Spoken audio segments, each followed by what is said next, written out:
apodíctica como adecuada y la evidencia apodíctica adecuada, la evidencia apodíctica como aquella que excluía la adecuación primera y verdadera en sí, y es el tipo de evidencia que Husserl necesita, irrefutable, absoluta, indubitable.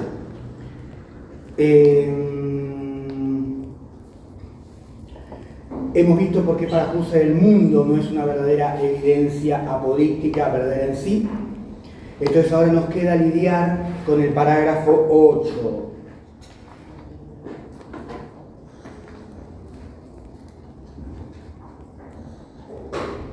Bien. Vamos a leer despacito del parágrafo 8. El ego coito como subjetividad trascendental. Bueno, al llegar aquí tenemos postulado la necesidad de una ciencia sin supuestos. Esa ciencia es la fenomenología trascendental. Tenemos postulado la necesidad de una evidencia apodíctica en sí. Sabemos que el modelo es Descartes, pero no para reproducir lo que él dice. Ese ego coito, ya vean desde el título, Husserl lo llama subjetividad trascendental. Ha identificado el ego con la subjetividad trascendental. Ha egologizado la subjetividad. Y el ego se ha vuelto trascendental. Bien, entonces al llegar aquí, damos siguiendo a Descartes el gran giro que, llevado de la manera justa, conduce a la subjetividad trascendental. ¿Cuál es ese giro? El que lleva al ego coito como una base apodícticamente cierta y última de todo juicio. Bien, ¿puedo borrar?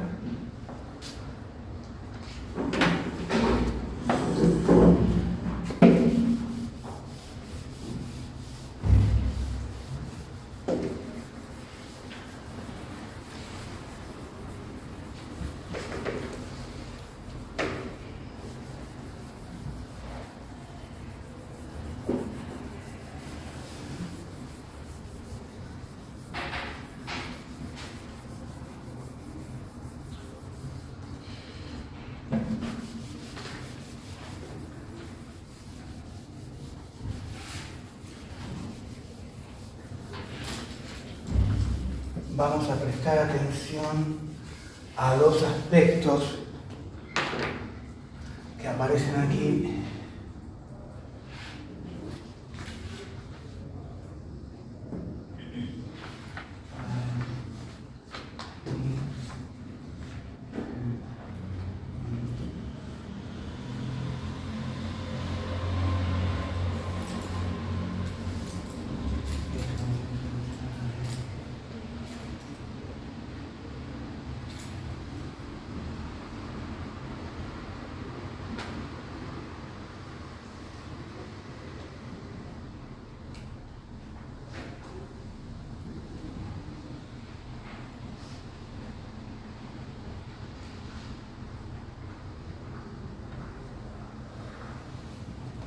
Ahí estamos. Bueno. Ahora veremos estas distinciones. Bueno. Avanzamos un poquito más. Reflexionamos. En cuanto filósofos que meditamos de una manera radical, no tenemos ahora ni una ciencia para nosotros, ¿no? Para nosotros, válida, ni un mundo existente. En lugar de existir, simplemente, esto es de valer para nosotros, de un modo natural en la creencia de la realidad que es inherente a la experiencia, el mundo se limita a ser, otra vez más, para nosotros, una mera pretensión de realidad. Es decir, pretensión de realidad hay que entenderlo como fenómeno de validez en el parágrafo 7. El mundo existe como una inmanencia, pero no existe autónomo y separado de mí mismo.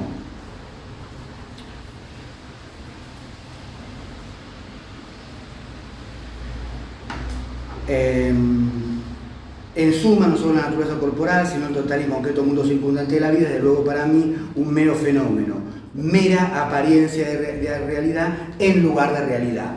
Es decir, la realidad del mundo como un mundo autónomo e independiente de mí ha sido suprimida. El mundo solo existe como un correlato, ha sido inmanentizado. ¿Por qué? Bueno, porque he puesto en duda, es decir, he puesto entre paréntesis en el vocabulario husserliano todos los conocimientos de las ciencias previas. Más aún, ahora desciendo un poquito más en este punto y aparte. Si como podía hacer y he hecho con libertad, me abstengo de toda creencia empírica, o sea, de toda creencia en los conocimientos previos, de tal suerte que para mí, queda en suspenso la realidad del mundo empírico, es decir, el mundo empírico queda en suspenso la realidad significa no existe o no le considero existencia como autónomo de mí, sino solo existe como inmanentizado. Es decir, existe el mundo como el mundo en el que pienso, que recuerdo, que juzgo, que valoro. Existe el mundo a través de mis actos de conciencia. En ese sentido está inmanentizado. Pero no existe un mundo allende o independiente esos actos de conciencia. Es un abstenerme junto con la corriente entera de la vida que tiene esta experiencia. Y no es menos cierto que ahí está esa vida, siempre, esa vida de la conciencia, donde el mundo está inmanentizado, siempre está para mí, firme.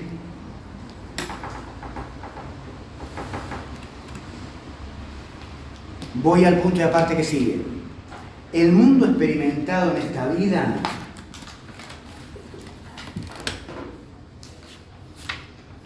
reflexiva sigue siendo para mí, experimentado en cierto modo y exactamente con el mismo contenido peculiar que antes. Continúa siendo el fenómeno que era, solo que yo, en cuanto sujeto, que ahora reflexiona filosóficamente, ya no llevo a cabo la validez en la creencia natural en la realidad, que es inherente a la experiencia del mundo. Es decir, no hemos suprimido la existencia del mundo.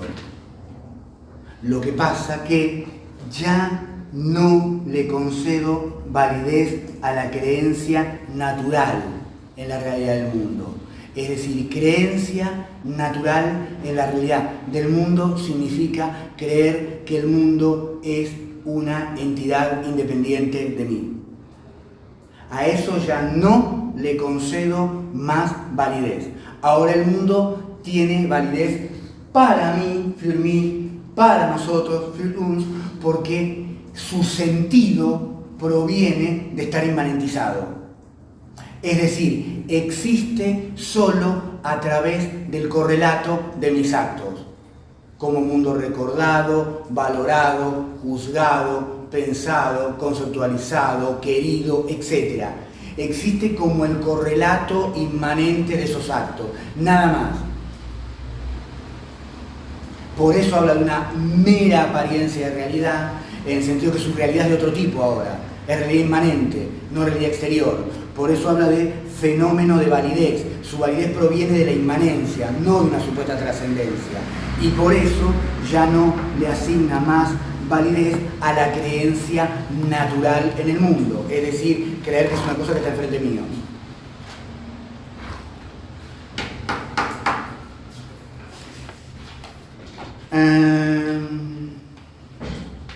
Tampoco el abstenerse, diciendo algunos renglones, tampoco el abstenerse de tomar posiciones, el dejar en suspenso las posiciones tomadas por parte del yo que reflexiona filosóficamente, significa que estas posiciones desaparezcan del campo de la experiencia de este yo. Las vivencias concretas del caso son, repetimos, aquellas que están dirigidas a la mirada de la atención, solo que el yo sujeto a esta atención, en cuanto que es un yo filosofante, se abstiene respecto de pronunciarse sobre lo intuido. Es un pasaje muy importante. Me abstengo de tomar posición, es decir, he puesto entre paréntesis todas las ciencias, sus conocimientos. También puso entre paréntesis el mundo, porque ese no es el punto de partida apodíctico. Bueno, cuando eso pasa, Cuando se da esa epogé, ¿cuál es el contramovimiento que se desarrolla? La reducción fenomenológica. Es decir, todas estas puestas entre paréntesis, ¿para qué tal?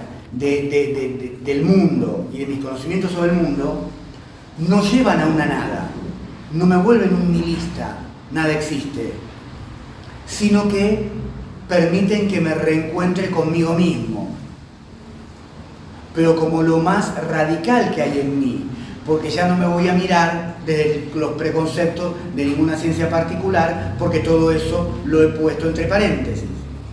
Entonces la reducción es la reorientación reflexiva de la mirada desde el mundo hacia mí sí mismo, sin ningún presupuesto. Entonces, ¿dónde quedó el mundo que lo puse entre paréntesis? Solamente lo reencontraré examinando mi inmanencia, examinando las vivencias que tengo, que son vivencias del mundo. Ahora, al examinar esas vivencias, como todo está puesto entre paréntesis, me abstengo de tomar posición. Es decir, no voy a considerar esas vivencias como vivencias que remiten a algo que está fuera de mí o que indican algo fuera de mí. Las voy a tratar en sí mismas. Tengo mi vivencia de haber estado en este aula. No voy a analizar esa vivencia como algo que remite a algo que está fuera de mí, el aula con ustedes. Voy a analizar esa vivencia como tal dentro de mi inmanencia.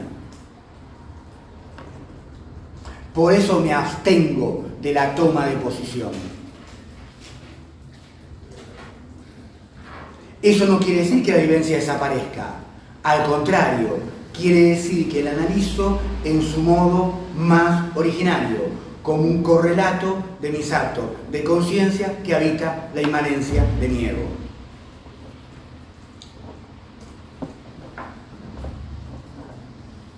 Dirijo la mirada aquí, ¿no? Las vivencias concretas del caso son, repetimos, aquello a lo que está dirigida la mirada de la atención.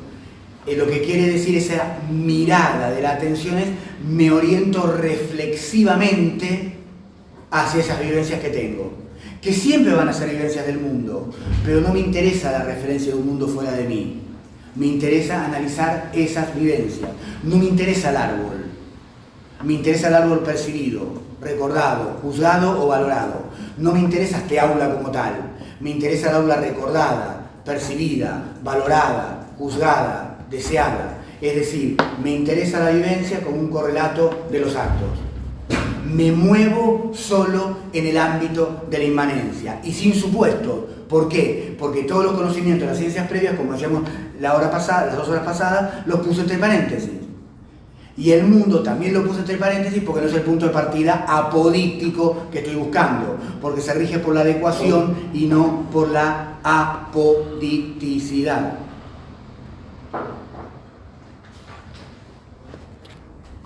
¿Estamos hasta acá? Epogé entonces va de la mano de la reducción fenomenológica.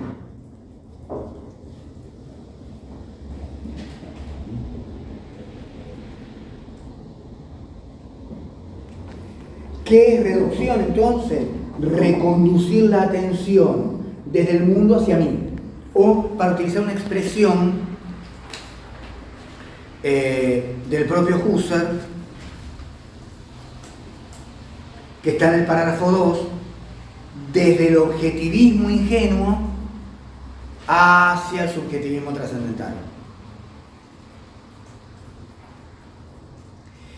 En meditaciones cartesianas, primero tenemos la epogé, la puesta entre paréntesis, y después la reorientación / reducción de las de la atención desde el mundo hacia mi subjetividad trascendental.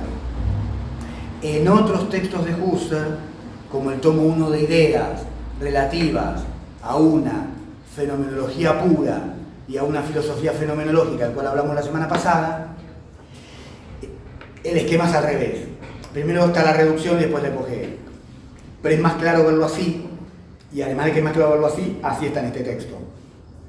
Epogé como condición de la reducción. Cuando hacemos eso, estamos en la plena inmanencia. ¿Qué hemos hecho? Nos hemos descubierto a nosotros mismos en una perspectiva trascendental, porque ya no nos podemos interpretar desde ningún conocimiento previamente establecido. ¿Por qué? Porque todo eso ha sido puesto entre paréntesis, por la epogé.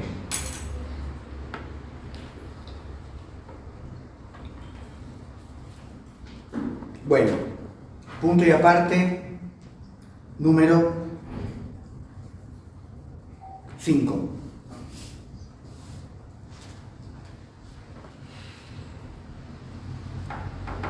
Para quienes tienen la misma edición que yo, página 62, primer punto y aparte. Esta universal suspensión, inhibición, invalidación de todas las posiciones tomadas ante el mundo objetivo dado y por ende en primer término las posiciones tomadas en cuanto a la realidad, las concernientes a la realidad, la experiencia, el ser posible, el ser probable, el verosímil, etc. O como suele decirse ya, esta epoge fenomenológica o este poner entre paréntesis, poner entre paréntesis, el mundo objetivo, más correctamente sería decir poner entre paréntesis todo lo que sé del mundo objetivo, no nos coloca frente a una pura nada. Al contrario, por este medio nos hacemos propio, o más claramente, lo que yo, el que medita, me hago propio por este medio, es mi vida pura, con todas sus vivencias puras y todas sus asunciones puras. Es decir, ¿qué significa descubrirme como subjetividad trascendental? Significa describirme como una vida pura, con sus vivencias puras y todas sus asunciones al interior de su inmanencia. El universo de los fenómenos en el sentido especial y amplísimo que tiene esta palabra en la fenomenología, es decir, como todo lo que se da al interior de mi esfera inmanente.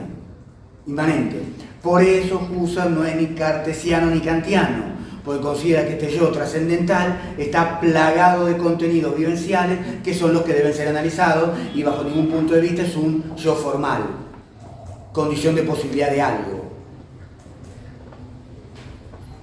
La epogé es también, podría decirse, el método radical universal por medio del cual me aprendo, o sea, me tomo, me capto, como un yo puro, con la vida de conciencia pura que me es propia, en la cual y por medio de la cual el mundo objetivo entero es für mich, para mí.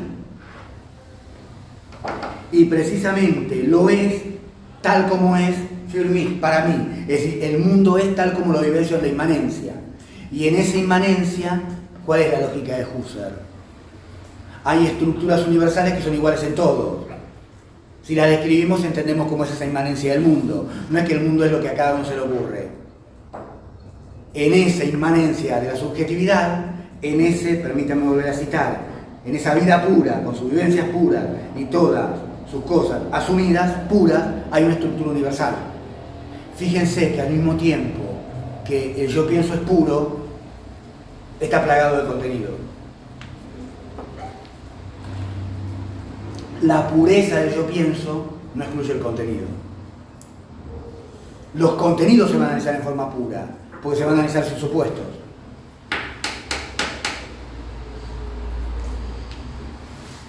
Todo lo que pertenece al mundo, toda realidad espacio-temporal existe para mí, für mich. Es decir, vale para mí, für mich. Todo, o sea, solo existe lo que está inmanentizado. Por eso vale para mí, existe para mí. Todo esto designa Descartes, como es sabido, con el término del coito. Bueno, no es exactamente lo que dijo Descartes, ¿verdad? Pero esto es la forma en que Husserl lo interpreta. ¿Qué es el coito? Una cosa que piensa, bueno, toda esa cosa que piensa, siente, vive, tiene percepciones, etc., es lo que acá Husserl traduce en este vocabulario intencional. Las cosas valen, pues valen para mí en tanto están inmanentizadas en mí. No me interesa el edificio que está enfrente de mí, sino la experiencia que tuve con ese edificio. El edificio percibido, el edificio visto, el edificio recordado, el edificio valorado, porque es eso lo que voy a analizar en la inmanencia del cogito. Y ese es el verdadero edificio, mientras esté inmanentizado en el cogito. El mundo no es nunca para mí absolutamente nada más que el mundo presente a la conciencia y válido para mí en ese cogito. Repito, ahora parafaseando. Esos dos para mí son siempre Firmi. El mundo es para mí solamente el mundo que tengo inmanentizado. Y es válido para mí en ese cogito, o sea, es válido para mí en ese acto de conciencia por el cual lo tengo inmanentizado. Por ejemplo, como edificio percibido, por ejemplo, como edificio recordado, por ejemplo, como edificio valorado de cierta manera. Qué grande, me tapa la luz, etc. Una pregunta, ¿y por qué es universal? La epoge fenomenológica, donde dice, la epoge puede también decirse el método radical universal, ¿por qué? Bueno, porque todos podemos practicarlo con igual asunción para deshacernos de nuestros prejuicios más cotidianos y para iniciar un camino de exploración del sí mismo. Es universal como la duda, pero es más radical que la duda. Bueno, entonces, ¿qué quiere decir Firmi y qué quiere decir Firum? En una interpretación caritativa. Bueno, que las cosas valen para mí en tanto están inmanentizadas en mí. Pero yo no soy el hacedor de esas cosas. El mundo es el mundo, el edificio es el edificio. Existen fuera de mí. Lo que pasa es que mientras yo quiera explicarlos como cosas fuera de mí, formo parte de un objetivismo ingenuo donde siempre voy a caer en teorías explicativas que no puedo fundamentar bien. Entonces es más importante analizarlos como fenómenos inmanentes. El mundo es el edificio percibido, el mundo es el mundo percibido, el aula es el aula percibida, el edificio es el edificio recordado, el aula es el aula recordada, el mundo es el mundo recordado, etcétera, etcétera, etcétera. Pero yo soy la condición de acceso a la explicación de eso que existe en mí de modo inmanente.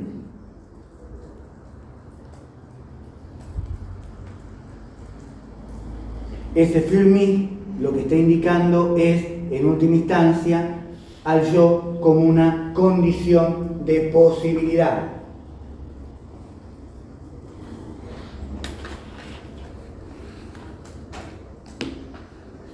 Designa el ámbito, vamos a verlo más deduciadamente, el teatro donde se va a desarrollar toda la obra, que es recorrer esa vida inmanente.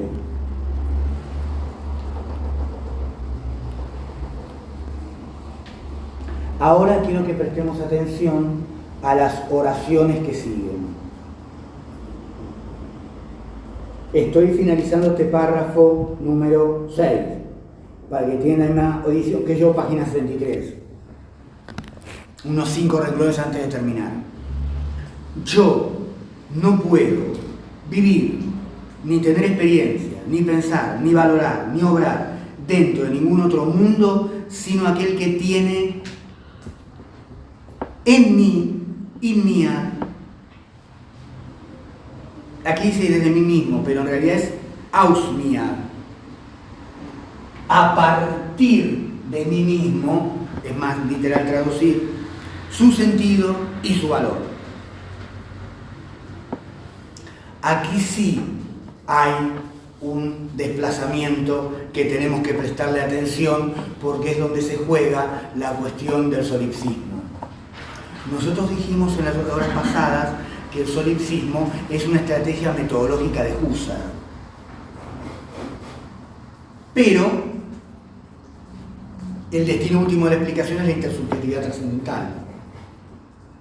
Lo que pasa es que la estrategia es solipsista.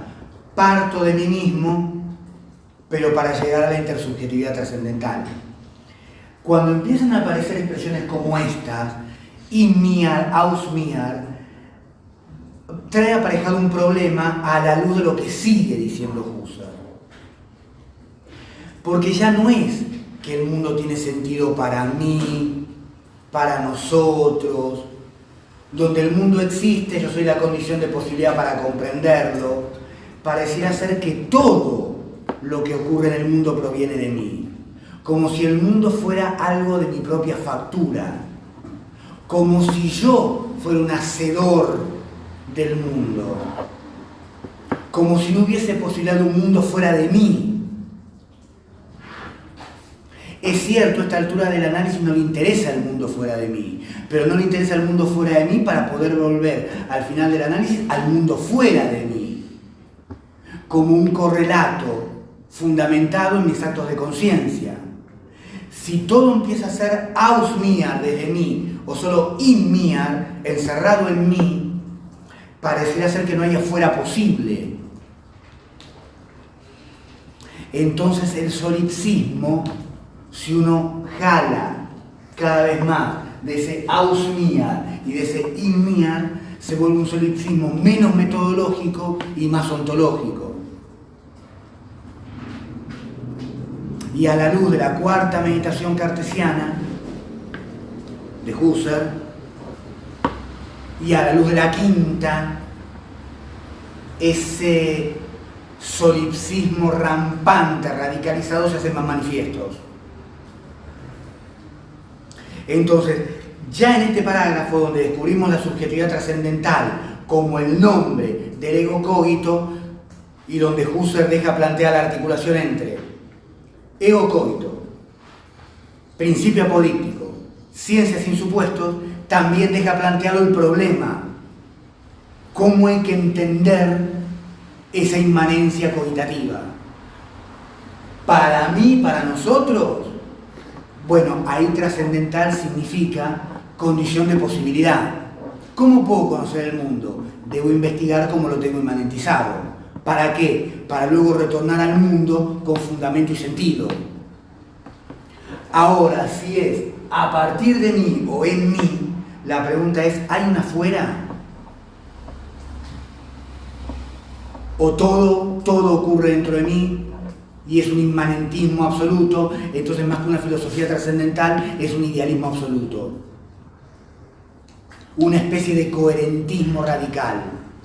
Las cosas son verdaderas porque están con sentido articuladas dentro de mí. ¿Qué hay afuera? No sé. Todo está articulado dentro de mí. Lo que está afuera es un misterio. Solo existe mi inmanencia. ¿Sí? Yo no me acuerdo si lo mencioné en algún momento, pero ¿hace alguna distinción clara entre conciencia y ego? No, y ese es el punto del texto. ¿Por qué no hay una distinción? Porque la conciencia es, en tanto es egológica. Por eso lo primero que va a hacer Sartre en la trascendencia del ego es recordarle a Husserl que la conciencia y el ego no son lo mismo. Por eso la conciencia es un absoluto no sustancial y está desegologizada en su forma originaria. Como acá el yo, como ego cogito, es un sujeto trascendental, conciencia y ego son lo mismo. Sin ego trascendental no hay conciencia. Por eso no está trazada la distinción, porque las tiene que identificar en aras del análisis. Sí es una distinción que Husserl estableció, por ejemplo, en investigaciones lógicas. Pero en este texto, la razón de ser del texto lleva en contra de establecer esa distinción. Sí, nosotros podemos decir, la conciencia son sus actos y tiene un fundamento en el ego, pero no se puede separar, porque si no la conciencia pierde su fundamento. ¿Se entiende el punto? ¿Estamos hasta acá? ¿Preguntas, dudas? Sí. ¿Y este problema que planteabas recién se resuelve dentro del texto claramente o es una discusión? No, claramente dentro del texto es una discusión, porque Husserl nunca va a dejar de afirmar que la verdadera egología es intersubjetividad trascendental. Entonces uno podría leer desde este lugar, pero claro, si vos leyeses la quinta meditación, que es la salida a través del cuerpo propio ajeno, del epogé y de la reducción, se realiza a partir de una segunda epogé. La inmanentización se radicaliza y el otro ego pasa a ser un doblete mío. Entonces, ¿hasta qué punto no es todo esto? Husserl nunca va a decir solo hay inmanencia absoluta trascendental. se va a expedir en contra de eso. La pregunta es si prueba lo que quiere probar. No es una tesis de Husserl el solipsismo absoluto. Él mismo en el parágrafo 15 va a decir mi solipsismo es metodológico. Es decir, desde el punto de vista de lo que el autor dice, es siempre esto. Ahora, desde el punto de vista de las consecuencias que podemos sacar a partir de lo que él también dice, está el riesgo de que pase esto. Y de hecho fue leído así, y en esta línea lo objetaron autores como Heidegger, Sartre, Merleau-Ponty, Gabriel Marcel. Es decir, Levinas tradujo las meditaciones cartesianas y en la misma traducción hace una crítica a la quinta meditación. Es decir, ya se percibe que hay un problema en cómo está explicando Husserl el punto. Entonces, claramente, adentro del texto no está claro la solución, ¿sí?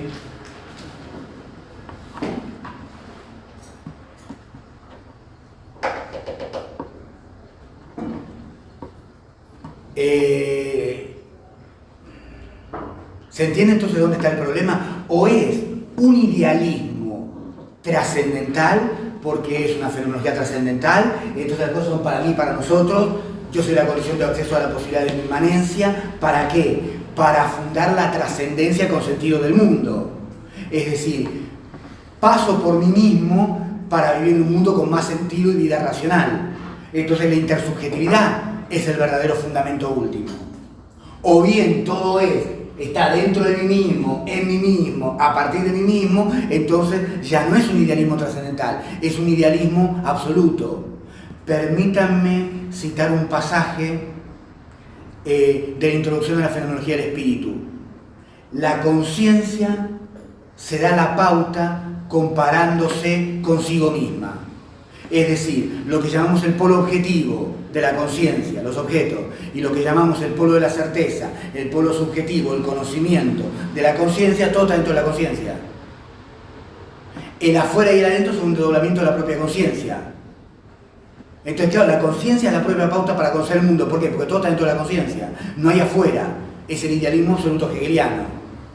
Es un coherentismo absoluto. No es que no existen las cosas empíricas, solo tienen sentido porque están dentro mío.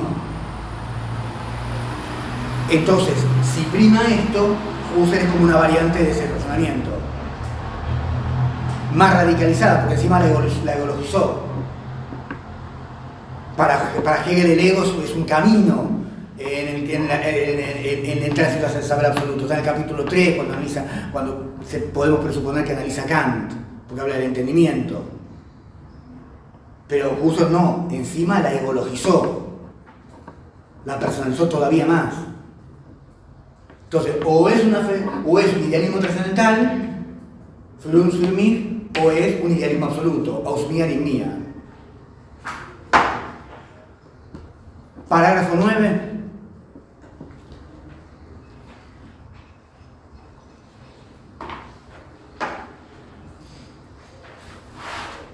Bien, fíjense cómo empieza. La cuestión inmediata es la de esta reducción. ¿No? Apareció la palabra reducción, que insisto, hay que entenderla como un reconducir desde el mundo al yo. Primero pongo todo entre paréntesis, mis conocimientos, después el mundo. Entonces, la atención a dónde va, hacia mí. ¿Y cómo me interpreto? ¿Cómo me descubro? Y me voy a descubrir como un conjunto de vivencias. Y al tratar de comprenderla voy a descubrir la estructura universal que ya tiene, desprovisto de todo saber previo.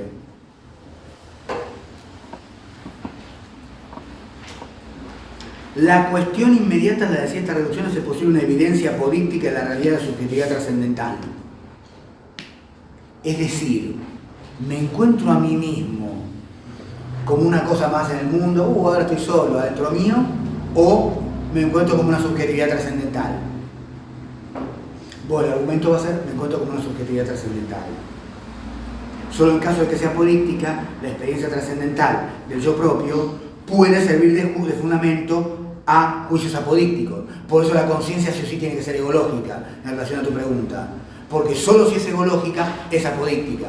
En cuanto yo a la conciencia le saqué el ego, La conciencia es la conciencia empírica. Es como cuando digo, yo soy Mario. Sí, claro, eso es egológico, pero eso es meramente empírico. Otro puede tener cualquier otro nombre. Eso no es un fundamento trascendental. Solo en tal caso habrá perspectivas favorables a una filosofía, a una construcción sistemática de conocimientos apodícticos. Es decir, solo en ese caso, lo borré, podemos desarrollar la ciencia apodíctica sin supuestos que estamos buscando. Un principio apodíctico, ciencia apodíctica. Principio descubierto sin supuestos, ciencia que comienza a desarrollarse sin supuestos.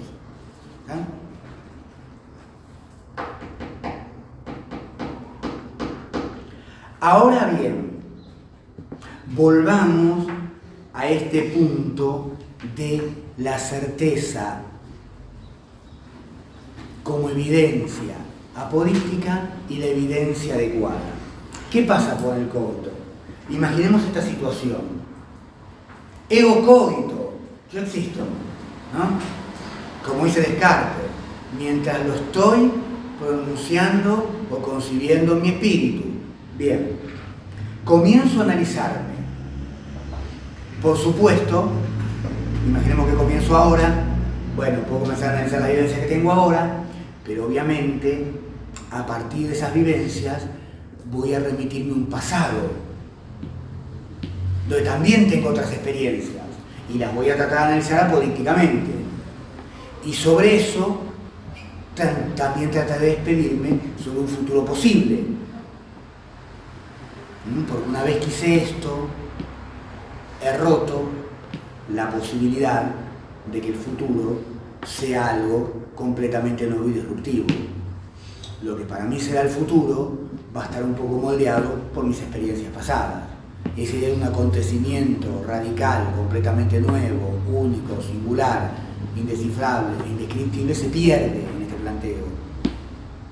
Porque mis sedimentos, mis habitualidades, mi vida pasada, mi experiencia sedimentada, porque soy un ego que es una suerte de... soy un ego que es una...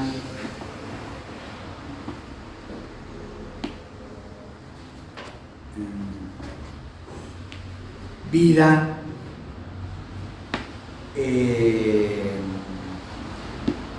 es una vida plagada de sus vivencias, ya no puede inteligir un futuro que sea lo completamente otro. Bien, una vez que pasó esto, yo me encuentro en una situación donde mi existencia presente, hey, cogito, ergo sum, acá estoy, acá soy un cogito trascendental, eso no agota mi vida cogitativa, porque hay un horizonte de pasado y hay un horizonte de futuro que no están presentes, pero forman parte de mi inmanencia trascendental. Descartes no tenía este problema porque el cogito era formal. Entonces era aquí y ahora, mientras lo estoy pronunciando, concibiendo en mi espíritu. Dejo de pronunciarlo, dejo de concebirlo, dejo de existir. Vuelve a existir cuando lo vuelvo a pronunciar o concebir en mi espíritu, ¿no? Como nace, muere, nace, muere, nace, muere, nace, muere, nace, muere. Pero ese vértigo aquí se ha perdido. Yo soy una vida inmanente.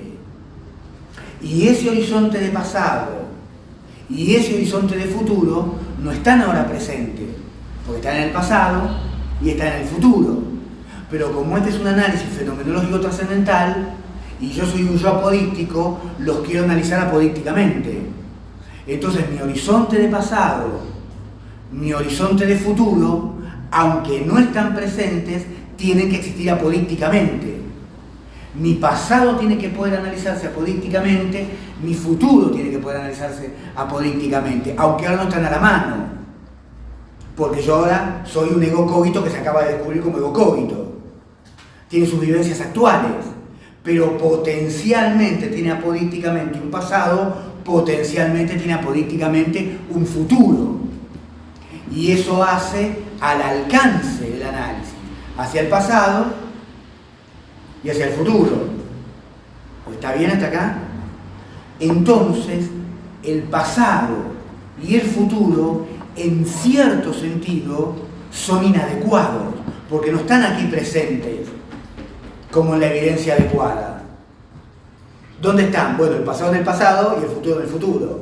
Es esperable, ¿no? Pasado en el pasado, el futuro en el futuro. Tengo que traerlos a la presencia para analizarlos apodícticamente. Entonces, la apodicticidad del cogito no depende de su aquí y ahora. Su horizonte de pasado y su horizonte de futuro, que no están aquí y ahora, también forman parte de su apodicticidad. Por eso el parágrafo se llama alcance de la evidencia apodíctica yo existo. ¿Hasta dónde puedo estirar la vida trascendental? Como no se agota en su aquí y ahora, la puedo estirar hacia el pasado y hacia el futuro. ¿Y por qué Husserl no quiere que se agote en su aquí y ahora? Porque si se agota en su aquí y ahora, la cosifico, que es lo que hizo Descartes. Y si la cosifico, convierto al sujeto trascendental en un objeto. Y eso es lo que arruina el análisis. ¿Se entiende el punto?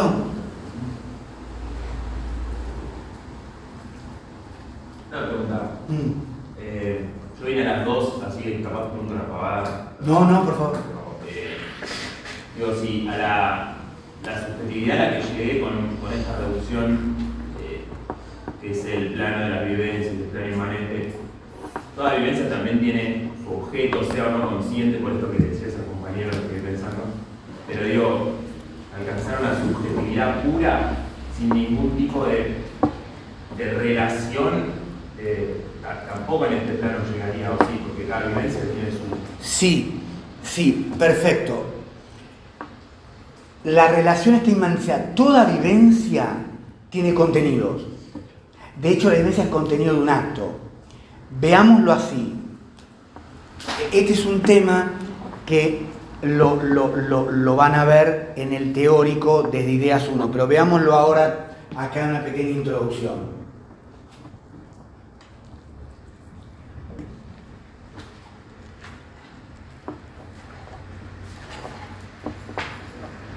Este es el esquema explicativo triádico de la objetividad para Husserl. ¿Qué es una noesis? Noesis engloba los actos de conciencia dadores de sentido. Husserl no tiene una visión atómica de los actos de conciencia, tiene una visión holista. Entonces, percibir, yo los percibo a ustedes, es una acción dadora de sentido. De hecho, la percepción es la forma madre del conocimiento para Husserl, porque da el objeto leibhaftig, en carne y hueso. Recuerdo, valoración, juicio, deseo, son todos actos noéticos, son actos dadores de sentido. Todos los actos, como dijimos, eso sí, en las 2 primeras horas, para Husserl no existe el dualismo mundo a un lado, sujeto del otro. El mundo siempre es un correlato de mis actos. Todo acto siempre tiene contenido. Lo que Husserl llama objetivismo ingenuo es creer que el mundo está afuera, yo estoy acá. Entonces después viene la pregunta fatídica: ¿cómo conozco lo que está fuera de mí? Y ahí empiezan las teorías causalistas, empiezan toda una serie de teorías que después no tienen forma de ser fundamentadas. Por eso, no hay independencia del mundo. El mundo es correlato de mis actos. ¿Cómo llama a ese correlato objetivo Husserl? Noema. ¿Qué es el noema? El nombre que Husserl le da al objeto. Es un correlato trascendente a la conciencia, pero su sentido está en la conciencia. ¿Qué es la gile? Bueno, es el material sensible, que para Husserl forma parte de la conciencia. Toda noesis interpreta un material dialéctico y construye un correlato noemático, un correlato objetivo. Es decir, estas dos son vivencias intencionales, son vivencias donde participa la acción de la conciencia. Y esta es una vivencia, porque está en la conciencia, no intencional. Es decir, es completamente pasiva, está en la conciencia. Bien. Todos los correlatos objetivos de los actos de conciencia que a vos te interesan en este momento, cuando practicaste el epogé, están dentro de la conciencia.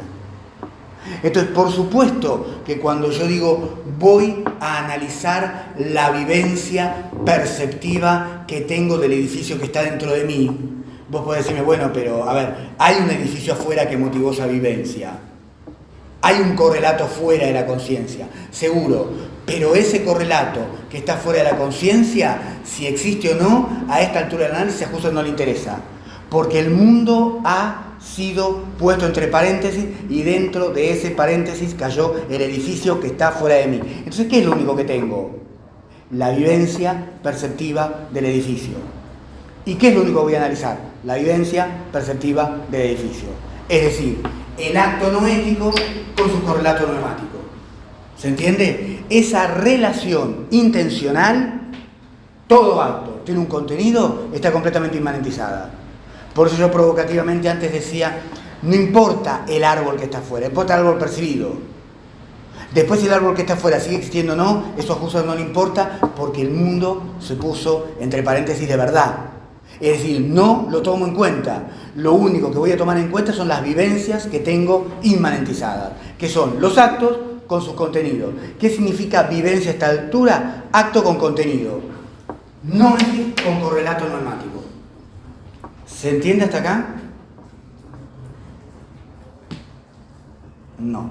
No, sí, me parece que era lo que en un momento le contestaste a alguien que diferenciaste el sujeto trascendental del o sea, que distinguiste si yo tengo la vivencia con contenido, tengo el coito ahí en ese objeto, digamos. Exacto. No lo tengo separado, no es formal. Exacto. Porque ¿cuál es el presupuesto de Husserl? Si vos querés analizar el correlato de ese acto como algo que está fuera, no, el edificio es lo que está fuera. Bueno, entonces tenés que explicar cómo inmanentizaste el edificio. Y ahí empiezan las teorías causales que están llenas de presupuesto. No, tengo una impresión sensible del edificio. Es una impresión simple, pero después por un acto de reflexión empiezan teorías injustificables para Husserl. Eso emana del hecho de creer que el edificio está fuera tuyo. Cuando el verdadero edificio es el edificio que tenés percibido, se resolvió ese problema. El edificio es solo el edificio percibido, todo pasa en tu inmanencia. Claro, se ha generado otro pequeño problemín, que es cómo saldré de vuelta a ese edificio que supuestamente está fuera de mí, ¿no? Se ha generado otro pequeño problema, pero a esta altura justo ese pequeño problema no le interesa, ¿sí? Lo único que le interesa es probar que uno puede realizar un examen de los objetos y del sujeto prescindiendo de todo dualismo y prescindiendo de todo presupuesto que coloca los objetos fuera de mí. Porque eso reproduce todos los prejuicios del objetivismo ingenuo. Ay, ¿cómo tengo? La pregunta, ¿y cómo tengo una percepción del edificio inmanentizada? Esa pregunta acá está interdicta. Está interdicta. ¿Cómo llegó el objeto a mí? Está interdicta esa pregunta. Acá lo único que importa es que en mi vida inmanente tengo contenidos. Lo que voy a hacer es examinarlo. No importa si jamás en mi vida percibí un edificio. Porque con mi experiencia y examinando el modo inmanente mi experiencia, voy a llegar a descubrir las mismas estructuras universales que cualquiera de ustedes descubrirían si hacen el mismo ejercicio. ¿Se entiende el punto de la argumentación? No es como evitar a toda costa lo que Husserl llama tesis de la actitud natural, que es declarar los objetos independientes de mí. Porque la pregunta que sigue eso es fatídica. ¿Y cómo lo conozco? Y entonces, claro, empiezan lo que para Husserl son grandes inventos. Teorías causales, teorías sobre la sensibilidad, el modo en que las cosas me afectan, teorías que después no se pueden probar en su valor de verdad. Es mejor, como dice Husserl en las lecciones sobre la conciencia del tiempo inmanente, ser agustiniano. Y como repite en Meditaciones cartesianas. Es decir, no busques la verdad fuera de ti. Busca la verdad dentro de ti. Busca en tu inmanencia. Bueno, la fenomenología trascendental a esta altura es eso. Una búsqueda de la verdad en la inmanencia. No vayas afuera. El verbo está dentro tuyo. Entonces, trata de comprender ese verbo en sus estructuras universales dentro tuyo. ¿Se ve un poco el punto? Bueno,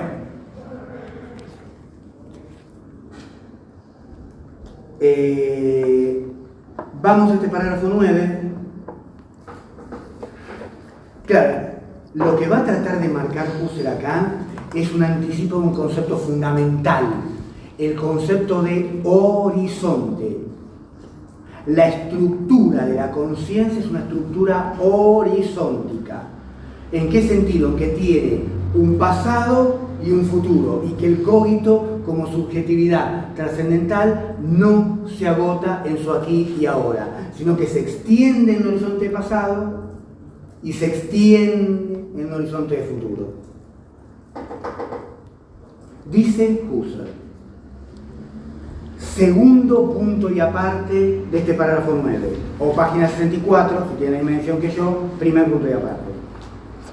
Entonces ahora se produce, se levanta una duda. ¿No es, por ejemplo, inseparable la subjetividad trascendental su respectivo pasado, meramente asequible por medio del recuerdo? Ahora bien, ¿puede reclamarse para ese pasado una evidencia apodíctica? Sería absurdo querer negar por esto la poeticidad del yo existo, lo cual solo es posible en efecto cuando, argumentando en términos generales, se salta con la palabra, esto es con la vista por encima de ella. Es decir, sería absurdo criticarle a la subjetividad trascendental, apodicticidad, por decir, no tiene presente en este momento todo su pasado.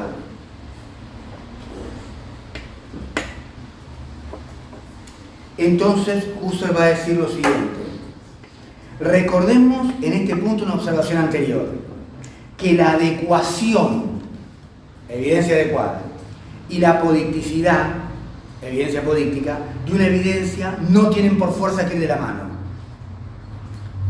Que es algo así como decir, no importa que tanto te contradiga la experiencia, una vez que tienes tu evidencia apodíctica, ya nada lo refuta. Ya nada lo refuta. Entonces irás trayendo de a poco tu horizonte de pasado y de a poco delinearás lo que podemos llamar un horizonte posible de la experiencia futura. A la actualidad, estoy en el punto de partida número 3, a la actualidad viva del yo. Actualidad viva del yo. Esto claramente se contrapone a Descartes y Kant. Actualidad viva. Es decir, esa actualidad se extiende, no es una actualidad puntual, no es yo pienso, y vale mientras lo estoy pronunciando, concibiendo en mi espíritu.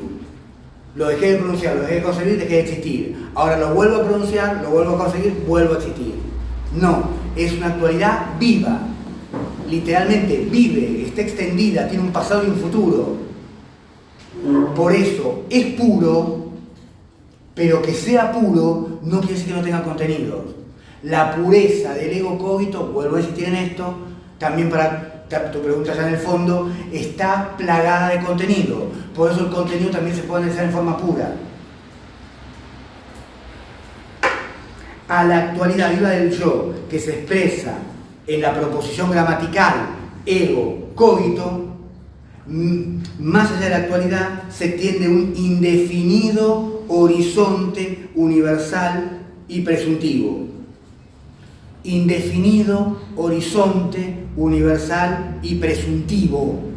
Es decir, presumo un horizonte de pasado, presumo un horizonte futuro y los haré ingresar en el análisis apodíctico de a poco. Y cuando algo adecuado no se adecue, no hay problema.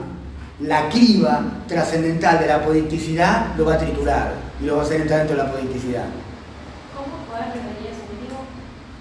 Que cuando algo, desde el punto de vista de la adecuación, contradiga la apodicticidad, va a ser subsumido dentro de la apodicticidad. Lo interesante es que este análisis vamos a ver que progresivamente lleva a Husserl a un desfondamiento del ego. Porque este ego es subjetividad trascendental, es intencional, pero lo que va a descubrir Husserl, cuanto más se adentre en la inmanencia, es el descubrimiento de entidades no trascendentales, no inmanentes, que forman parte de la vida pasiva. Bueno, desfondamiento quiere decir que Husserl va a encontrar que en el ego trascendental hay aspectos no ecológicos trascendentales que están a su base. Por eso usamos la expresión de fundamento. En el marco de la subjetividad trascendental va a encontrar elementos que no son en el sentido estricto de la palabra trascendentales. Todo lo que hace a la vida pasiva del ego. Lo que pasa es que se va a poder describir trascendentalmente. Bien, horizonte indefinido, universal y presuntivo. ¿De qué? De pasado y de futuro. A este horizonte pertenece el pasado del yo. Las más de las veces completamente oscuro. La más de las veces existe de un modo completamente oscuro.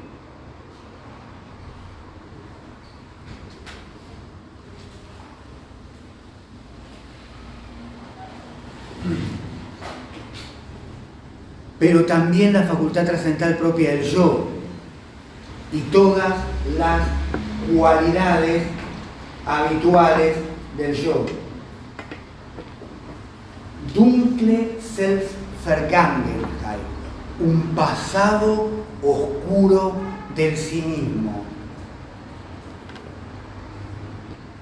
Fíjense que todo esto no es incompatible, una vez más lo digo, con que Husserl diga que la vida inmanente del ego, donde está este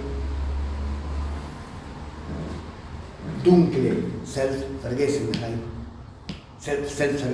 este pasado del sí mismo, oscuro, sea al mismo tiempo puro. La pureza en Husserl no está reñida con una cierta opacidad de esa vida inmanente de la existencia. ¿Por qué es puro, entonces? Porque el análisis eidético es un análisis de estructuras universales que subyacen a las vivencias. Y también le pertenece a este yo un horizonte abierto, sin término e indefinidamente universal de realidades propiamente no percibidas ellas mismas, pero que son franqueables, pero que son explicitables. Le hace un horizonte de futuro. Todo esto forma parte de la politicidad de la vida inmanente trascendental. Por eso puede terminar Husserl este parágrafo de la siguiente forma. Leo el último punto y aparte. Con la institución del ego trascendental nos hallamos en general en un punto peligroso, incluso dejando por lo pronto a un lado las difíciles cuestiones de la politicidad. ¿Cuál es ese punto peligroso? Ahora hay que describir todos los desafíos que nos va a plantear la pretensión de recorrer con criterios de apoliticidad la vida inmanente.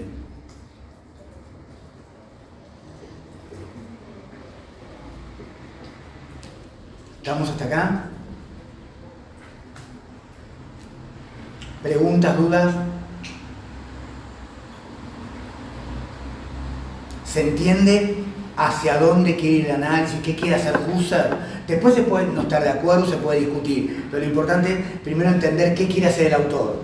Entonces después lo podemos discutir, pero primero entendamos qué quiere hacer, ¿no? ¿Cuál es su propuesta filosófica? Bueno, si hasta acá estamos,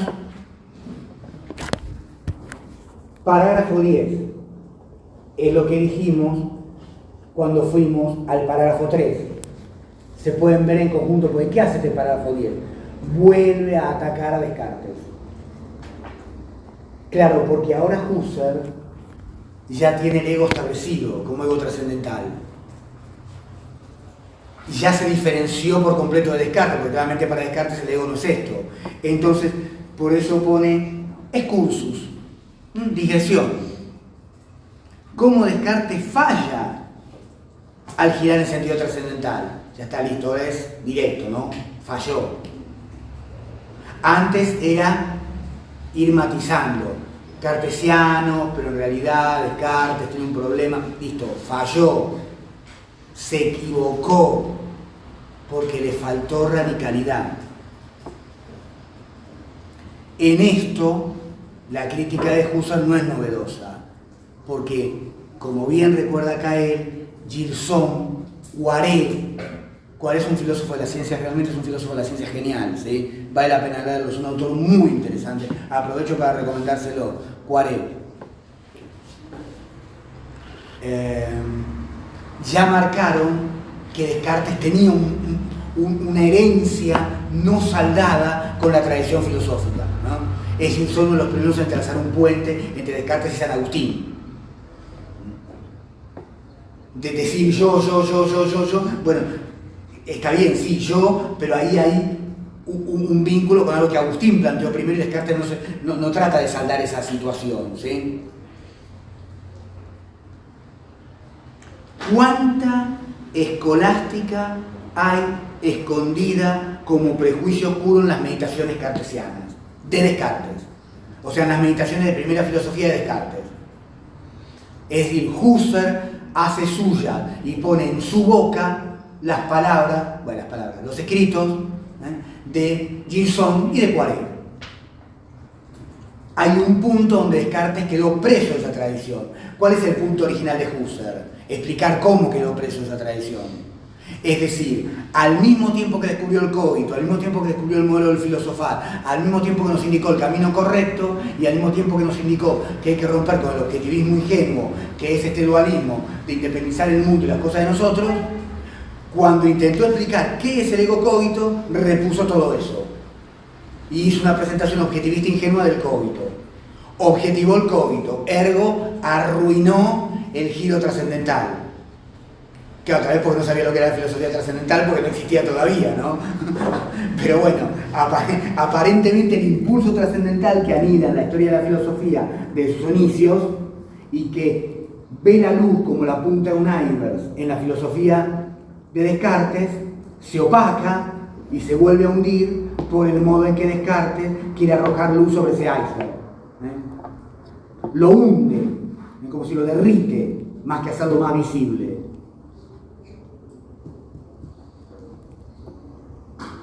Y ahí vuelve. Trató al ego cogito como un axioma apodíctico. Es decir, lo convirtió en un primer principio del cual se deduce. Entonces quiere decir que ahí su duda no fue lo suficientemente radical, porque presupuso una forma matemática de explicar deductivamente la obtención de los conocimientos para explicar cómo se debe tratar al cogito en tanto primer principio. Ciencia nomológica, ciencia de orden geométrico igual a la ciencia matemática de la naturaleza. Esto es más Poiré que Gilson. Nuevamente Husserl trae a la potencia esa crítica de Descartes. Por desgracia, esto es lo que le pasó a Descartes. Lo que pasa con ese giro que parece insignificante, pero que es fatal. Es fatal, ¿no? Fatal. Que hace del cogito la sustancia. En cuanto sustancializó al cogito, destruyó la radicalidad de su descubrimiento, porque lo cosificó. Husserl no le perdona que haya definido al cogito como una cosa que piensa, porque al cosificarlo arruinó ¿qué cosa? Esto, el carácter de horizonte indefinido, universal y presuntivo que tiene todo cogito. Esta idea de que el cogito es una vida, la mató, la convirtió en un punto seco, en un aquí y ahora, hic et nunc, ego cogito, ego cogito, ego cogito, ¿sí? No hay pasado, no hay futuro, es completamente histórico. Arruinó ahí el concepto de subjetividad, porque lo objetivizó.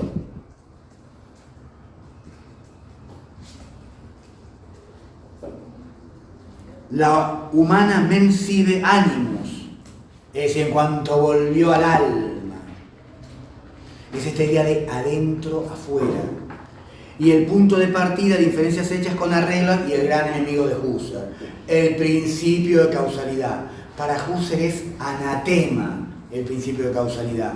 En eso lo sigue a Hume, porque es postular que hay cosas que actúan sobre mí y nunca puedo dar cuenta de cómo actúan sobre mí. Es postular leyes necesarias que no están en ningún lado, salvo en la mente del filósofo que las postula.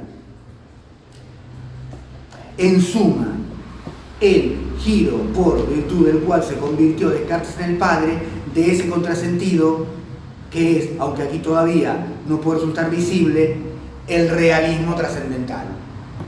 Aquí está prácticamente Husserl repitiendo a Kant. Insisto, dialéctica trascendental, idea del alma, análisis de los paralogismos, es decir, los incorrectos cuando quiero obtener conocimiento del alma. Hay 4 paralogismos, análisis del análisis del cuarto paralogismo, primera edición de la crítica de la razón pura, que se repite literal en la segunda edición de la razón pura. ¿Cuál es el verdadero idealismo trascendental para Kant? El verdadero idealismo, el verdadero idealismo trascendental para Kant es el realismo empírico, es decir, el carácter empírico de los objetos depende de la idealidad que introduce el entendimiento. ¿Por qué Descartes es el padre del realismo trascendental? Porque como autonomizó el mundo como una sustancia, de la sustancia pensante, llevó al realismo trascendental que tiene su contraposición en el idealismo empírico. ¿Qué es el realismo trascendental? Es la doctrina que declara que las cosas son independientes de mí. Y en cuanto dice eso, ¿qué pasa? Se produce el idealismo empírico. ¿Y qué es el idealismo empírico? Las cosas solamente son existentes empíricamente en mi mente. Si después realmente están afuera o no, no lo sé. Es lo que le pasa a Descartes en la sexta meditación. No puede volver a la otra sustancia. Entonces hay que empezar a inventar glándulas, hay que empezar a inventar articulaciones que para Husserl no tienen sentido.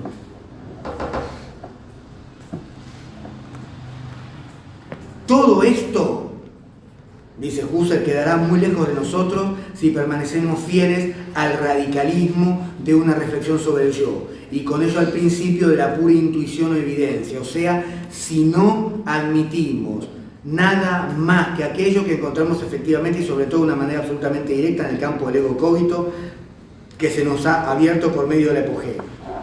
Es decir, nosotros vamos a evitar todos estos problemas si nos quedamos en la inmanencia. Y desde la inmanencia describimos. ¿Estamos hasta acá? ¿Preguntas, dudas? Sí. Yo tengo una duda sobre este horizonte vital del que venimos hablando. Más que nada, una expresión de que no me termina de cerrar por qué tiene una certeza tan apodíctica de que eso sea parte de lo mismo. O sea, porque me parece que puede decirse que tiene la experiencia de eso, pero no puede decir con la misma seguridad que existe, que eso sea parte de esa existencia. Está bien. Pero ahí existencia se referiría a su existencia inmanente o a la existencia como un correlato fuera. ¿En qué sentido ahí estarías vos usando la palabra existencia? Para que yo pueda contestar la pregunta. Bueno, 2 sentidos. No tengo claro en qué sentido estoy usando, pero creo que inmanente es. Bueno, a ver. Una vez que Husserl considera que descubrió el primer principio apolítico, que es la subjetividad trascendental, contra Descartes tiene la certeza de que si vamos a explicar esa subjetividad como un principio apodíctico, no la podemos reducir a su aquí y ahora. Entonces, toda la vida de esa subjetividad que tengamos que explicar, por definición, tienen que poder ser explicados de modo apodíctico. Eso no quiere decir que la experiencia en sí misma sea apodíctica. Lo que quiere decir es que la experiencia que yo examino de modo inmanente también es apolítica como la que está en el presente viviente. Porque si no, el argumento valdría también para el presente viviente. ¿Por qué, si yo examino aquí y ahora, de un modo totalmente inmanente, mi percepción del edificio, eso sí sería apolítico? Y mi percepción de la semana pasada, de esta mesa, tal vez no.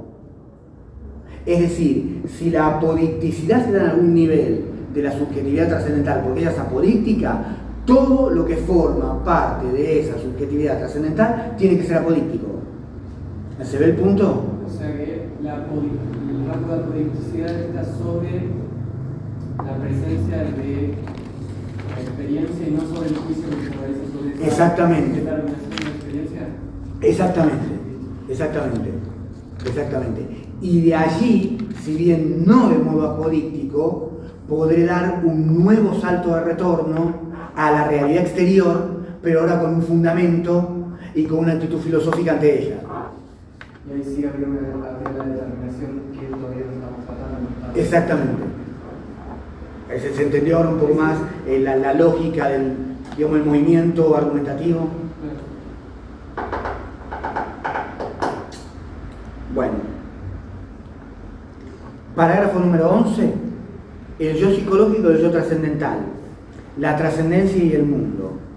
Volvamos un minuto a la pregunta sobre la conciencia y el yo. Vamos un minuto a tu pregunta. El yo no se puede separar de la conciencia, el yo trascendental. Pero el yo tampoco se puede separar del yo empírico. Es decir, para tratar de quitarle carácter metafísico a estas afirmaciones, ¿qué es el yo trascendental? Es una suerte de condición, de posibilidad universal para el conocimiento de mí mismo y de los objetos, y por ende del mundo, que ya está en mí mismo. Como dice Husserl en Filosofía Primera, un curso de 1923-24, del cual no sé si recuerdan, hablamos hace 15 días en la clase de presentación, yo, como un yo empírico, soy una subjetividad trascendental encubierta. No hay dos yoes. No hay una subjetividad empírica que soy esta y algún día viene el yo trascendental, ¿no? Me dice, hey, aquí estoy, y entonces entra, ¿no? En mí. Y de golpe descubre que hay un montón de cosas universales de las cuales yo no tenía idea. Sino que yo, como yo empírico, soy una subjetividad trascendental encubierta. Entonces, la epogé y la reducción fenomenológica son un modo de traer a la patencia esa subjetividad trascendental encubierta que soy en mi propio yo empírico. Por eso tampoco puedo sacar el yo a la conciencia, porque es el fundamento de ella como conciencia empírica, es decir, como un mero yo empírico.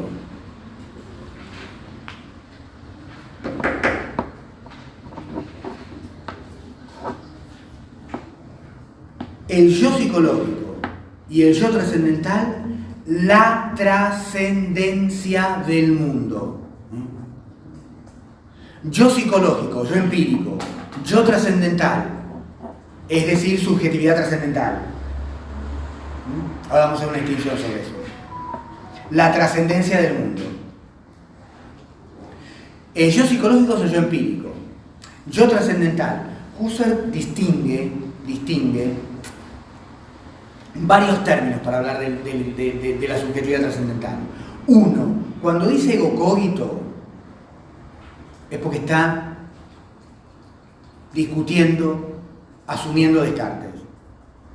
Cuando dice yo trascendental, está presentando su propia concepción del ego trascendental. Y cuando dice subjetividad trascendental, de algún modo se está refiriendo en términos genéricos a toda la vida trascendental.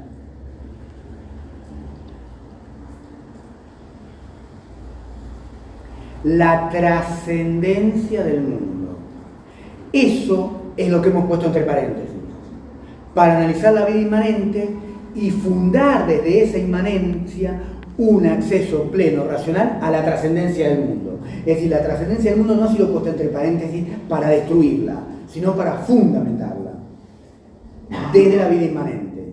Por eso cuando vos me hacías la pregunta sobre la existencia, ¿qué existencia? ¿Interior o exterior? Porque la existencia exterior sigue siendo la existencia de lo que está afuera, lo que pasa es que a esta altura del análisis no me importa, porque está puesto entre paréntesis. Solo me importa lo que está en la vida inmanente.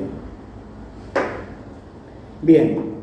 Si retengo puramente lo que cae bajo mi mirada de sujeto que medita por obra universal epogé, practicada con respecto a la realidad del mundo, de la experiencia, se da el significativo hecho de que, y esto que sigue es muy importante, mi yo, como un yo trascendental, como un cogito, en el sentido cartesiano, y mi vida, quedamos intactos en nuestro valor de realidad.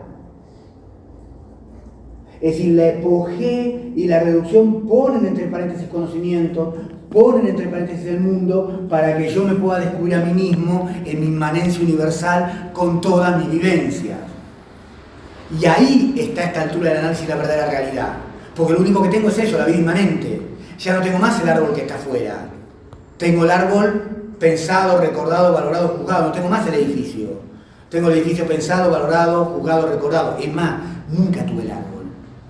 Nunca tuve el edificio. Siempre tuve un árbol percibido o un edificio percibido. No tuve el edificio, me lo tengo incrustado dentro de la cabeza. Entonces nunca lo tuve. Lo tengo como percibido. Por eso jamás es independiente de mí. Siempre está enlazado a mí. No porque esté adentro mío, sino porque es un correlato de mis actos. La conciencia, por ser intencional, es una conciencia abierta al mundo. Y nunca pierde esa apertura. Por eso al practicar la epogé y la reducción, y al inmanentizar el mundo, lo que hago es poner el haz de la atención dentro de esa vida inmanente. Pero su apertura al mundo nunca se cerró. Entonces, yo y mi vida, insisto, a través de la palabra vida, están intactos en su valor de realidad, porque con eso es con lo que voy a trabajar. Como quiera que sea, que haya existencia o inexistencia del mundo, como mundo empírico, no importa a esta altura del análisis. Este yo que me queda, producto de la epogé, y su vida de yo, este yo que me queda, y su vida de yo, otra vez contra Descartes, otra vez contra Kant, el yo y su vida inmanente, todo el horizonte de pasado y de futuro. No es un trozo del mundo, es decir, el yo trascendental no es un habitante del mundo, porque el mundo ha sido puesto entre paréntesis. Y cuando digo que yo existo ego cogito, esto ya no significa que existo como este ser humano, sino que yo cogito, ergo sum, traducido husserlianamente es yo trascendental. Subjetividad trascendental, sum, sí, pero el sum es el sum de mi vida inmanente, que es lo que voy a examinar, y no algo que está en el mundo. Ya no soy el ser humano que se encuentra en la experiencia natural del yo, soy una subjetividad trascendental desplegada.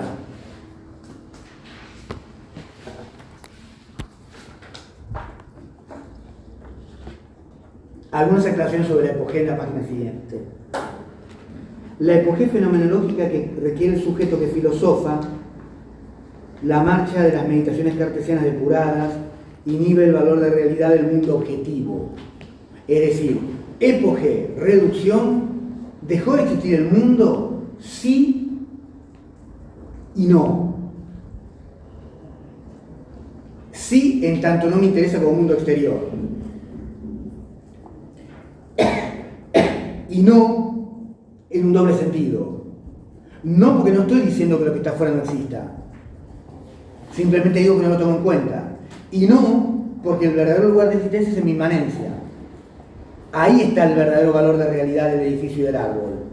Como correlatos vivenciales de mis actos de conciencia. Es decir, como algo que puedo analizar en la correlación, para volver a una pregunta que me habían hecho al fondo, no ético, no es mágica. Y todo eso ocurre en la vida inmanente del sujeto.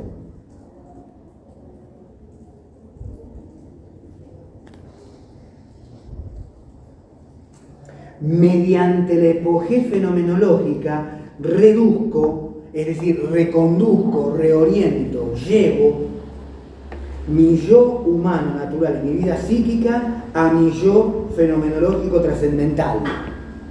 ¿Y qué pasa cuando hago eso?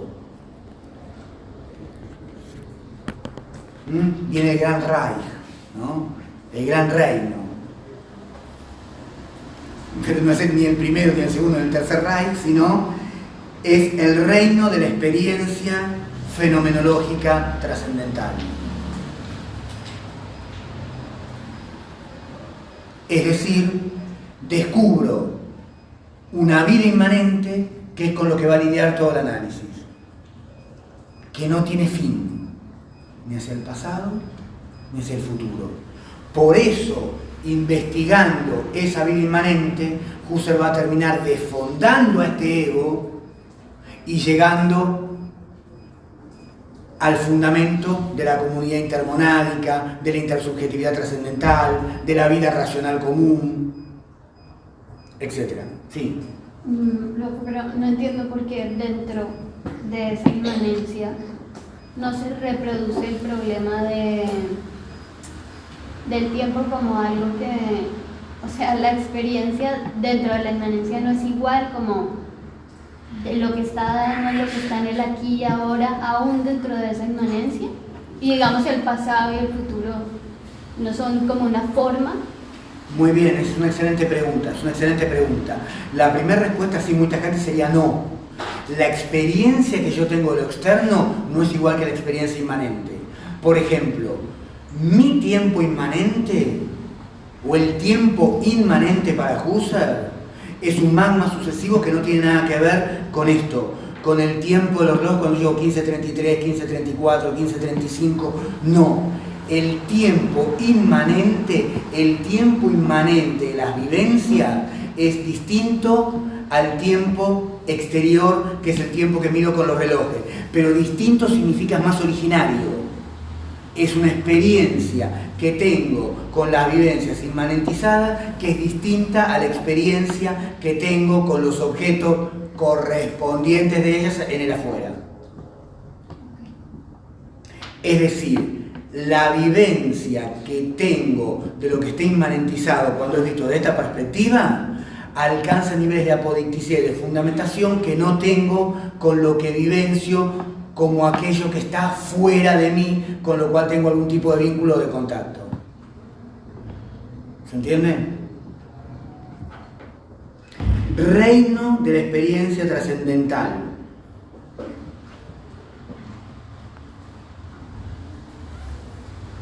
Y quiero que volvamos a mirar esto. Vamos a hacer una oración con despacio, ¿sí? Con amor, ¿sí? El mundo objetivo que para mí existe, für mich, para mí,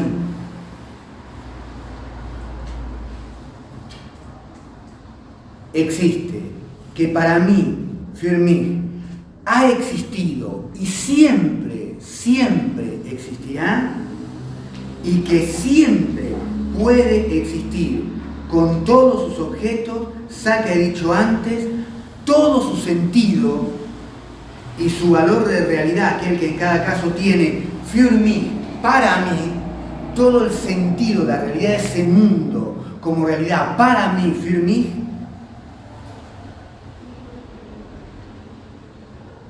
viene de mí mismo, in mir.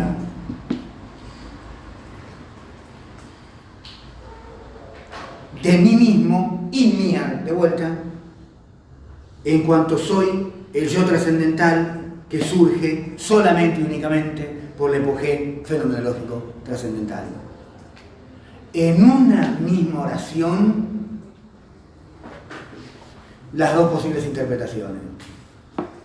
El mundo que existe, que existió y que existirá siempre para mí y que para mí siempre va a tener valor de realidad, es el mundo que obtiene su sentido de realidad, y ahí no dice para mí o para nosotros, dice desde mí, a partir de mí, en mí. Entonces la pregunta es, ¿qué tipo de solipsismo es este? ¿Qué le doy más peso? ¿En que siempre existió, existe y existirá para mí porque está inmanentizado y después me va a permitir llegar a la trascendencia de vuelta del mundo? ¿O porque existió, existe y existirá con su valor de realidad para mí? Porque esencialmente está en mí. ¿Es un idealismo trascendental? ¿O abre una puerta hacia un idealismo absoluto? Lo cierto es que hemos abierto la puerta al reino de la experiencia trascendental.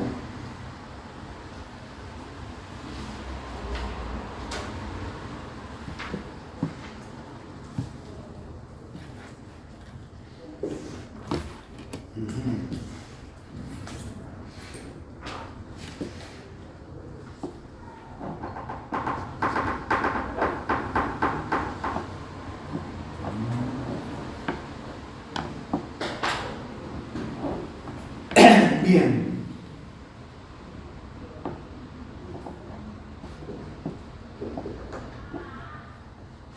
Este concepto de lo trascendental, o sea, del yo trascendental, y su concepto correlativo, es decir, el de lo trascendente, es decir, el de los contenidos del ego trascendental, tienen que sacarse exclusivamente de nuestra situación de meditadores filosóficos. Todo lo que pueda decir del mundo, todo lo que pueda decir de los objetos, todo lo que pueda decir de las cosas, tiene que provenir de un análisis de este reino de la experiencia trascendental que está en mi vida inmanente.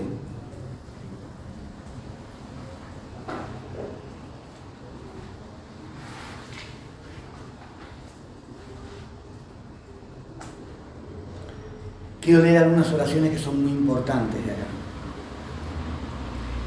A este respecto, entonces hay que observar lo siguiente.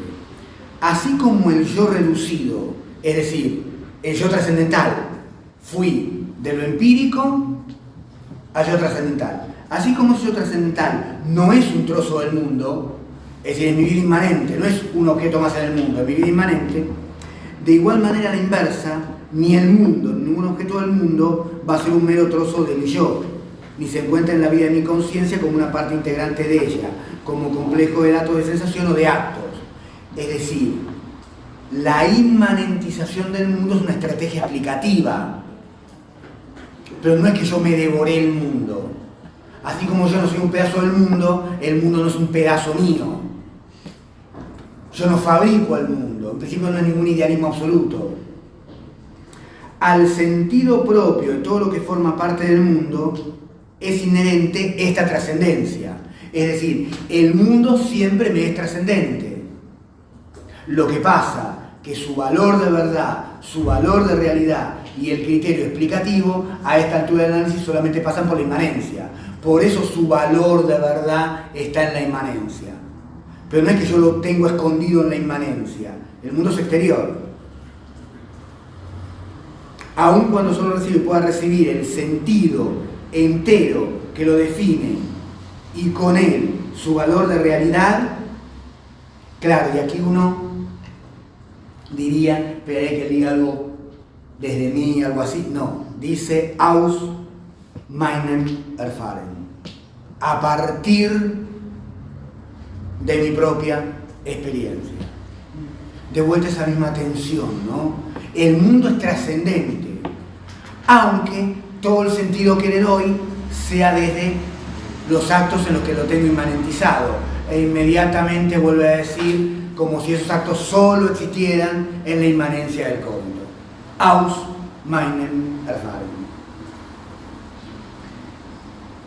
siendo inherente al sentido propio del mundo esta trascendencia, el mundo siempre es trascendente, pero tiene sentido a partir de mí, de un estar incluido en mí, pero no como parte integrante,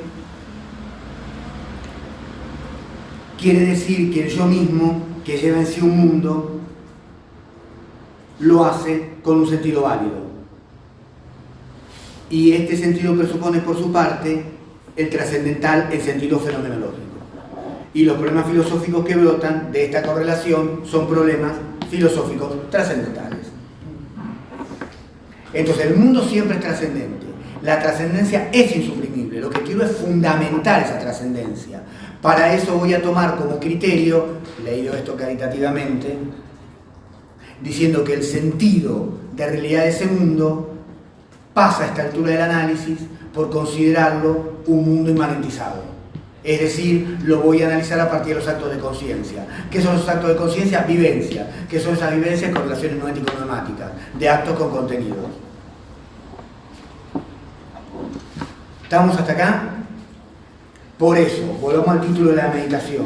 El camino que lleva hacia el ego trascendental es una intentio, como dijimos en las 2 horas anteriores, oblicua.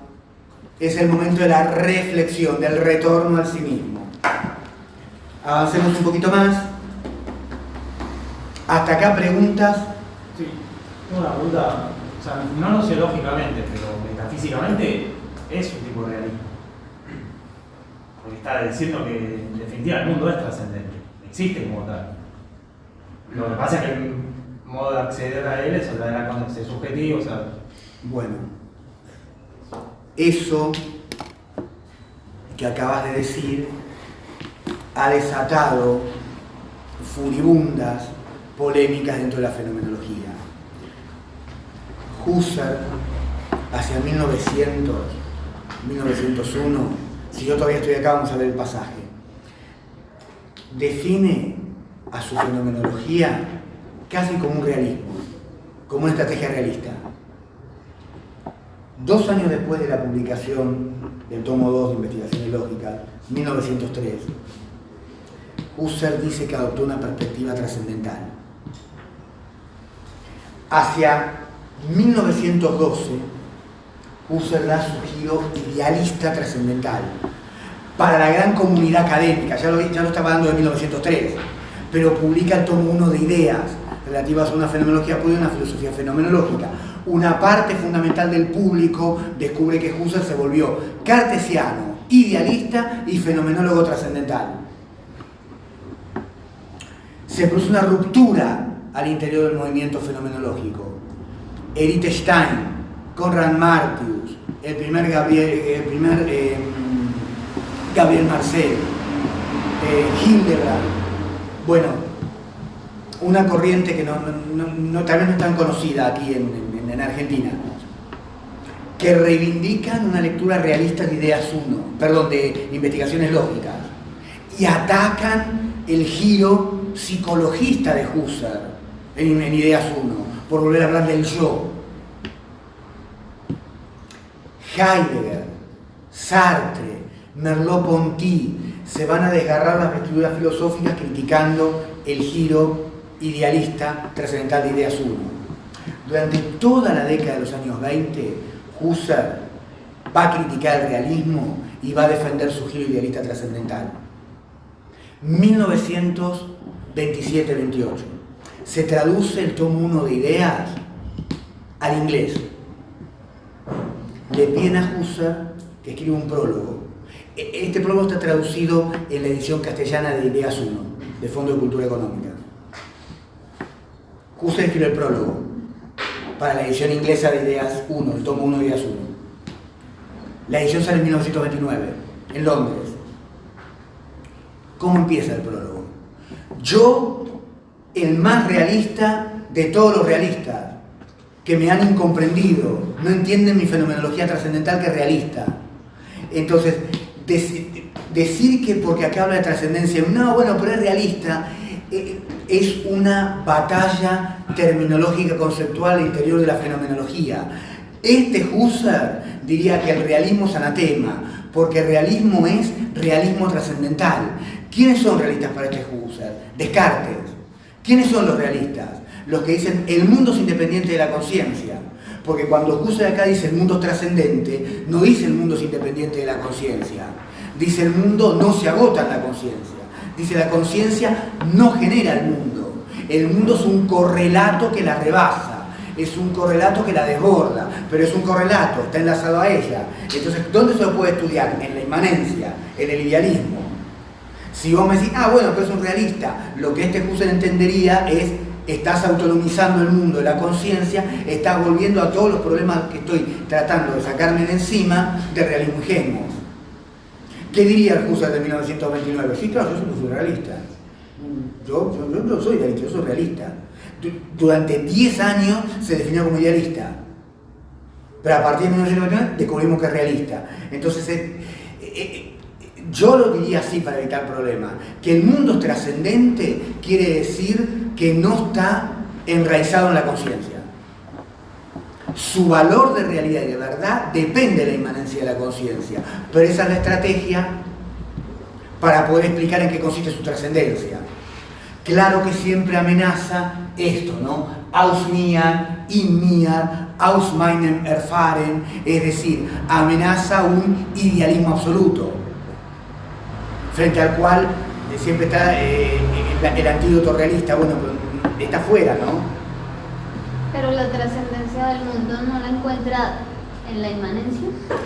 No es que él la encuentre en la inmanencia, la funda con pleno derecho en la inmanencia. ¿Pero cómo justifica eso? Bueno, porque la estrategia sería cuando yo puedo comprender los actos de conciencia que tengo sobre el mundo y los contenidos de esos actos de conciencia sobre el mundo, puedo volver a ese mundo trascendente con una mirada, una perspectiva completamente distinta sobre ese mundo.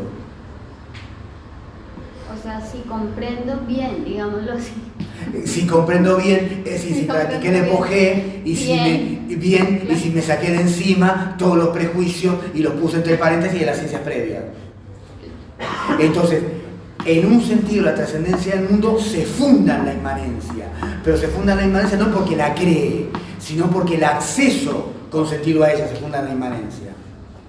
Porque si yo quiero saber qué es el edificio que tengo enfrente, y eso Husserl sí es antirrealista, no tengo que ir tras el edificio, porque no es independiente de mí. Y entonces, ¿cómo lo puedo explicar? Bueno, investiga cómo lo tienes dentro tuyo. Bueno, lo percibí, lo puedo recordar, lo puedo rememorar, lo puedo juzgar, lo puedo valorar. Bueno, investiga esos actos. Y así sabrás qué es el edificio para ti. Y en las estructuras universales que descubra, en esa inmanencia idealista, radical, trascendental, podrás explicar cómo es ese edificio que te trasciende y está fuera de ti. ¿Se entiende? Es como si dijéramos, ontológicamente, el mundo es siempre trascendente. Pero desde el punto de vista nociológico, el criterio para fundamentarlo es la inmanencia radical, fenomenológica. Que no sería ontológica porque no lo crea. Genera las condiciones de sentido para el acceso.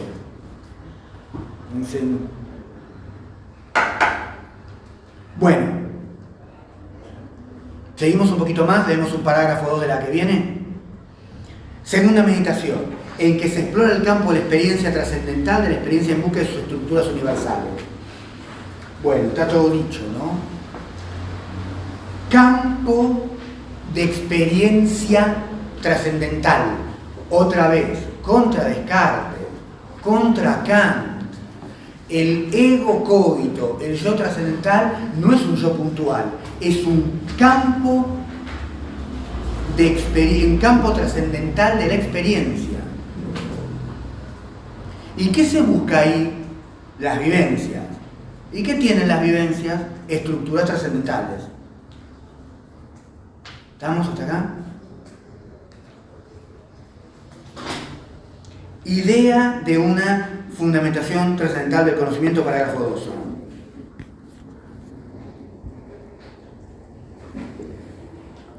Desde el punto de vista noceológico,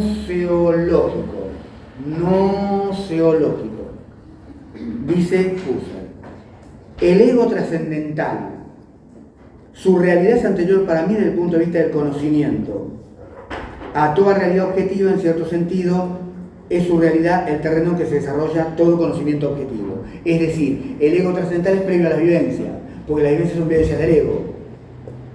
Por eso el ego es el punto de partida arquimédico, apodíctico.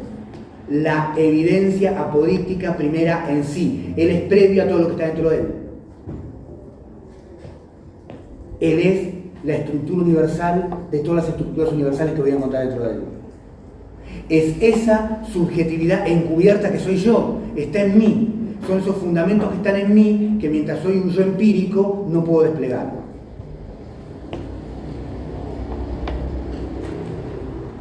Con el descubrimiento cartesiano del ego trascendental, que ahora entendemos bien gracias a Husserl, ¿verdad? Entonces, con el descubrimiento cartesiano del ego trascendental, bien entendido, que tiene muy poco que ver con Descartes, porque toman la molestia de leer cada meditación escrita por Descartes, cada meditación escrita por Husserl, no tiene nada que ver una con la otra, si las comparan.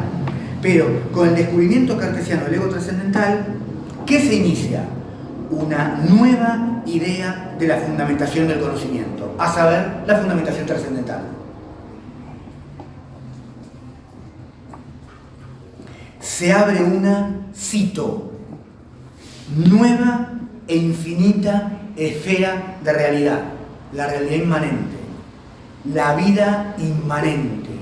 Es decir, Husserl nos está diciendo, mi filosofía es una pregunta radical por la subjetividad y por lo que hace que esa subjetividad sea lo que es. Para ello, la mirada y el punto de vista filosófico debe ser trascendental.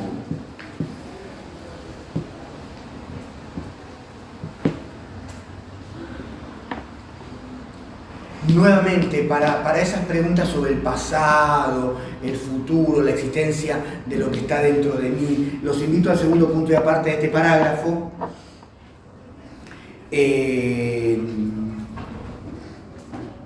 Para quienes tienen la misma edición que yo, página 74. Primer punto y aparte.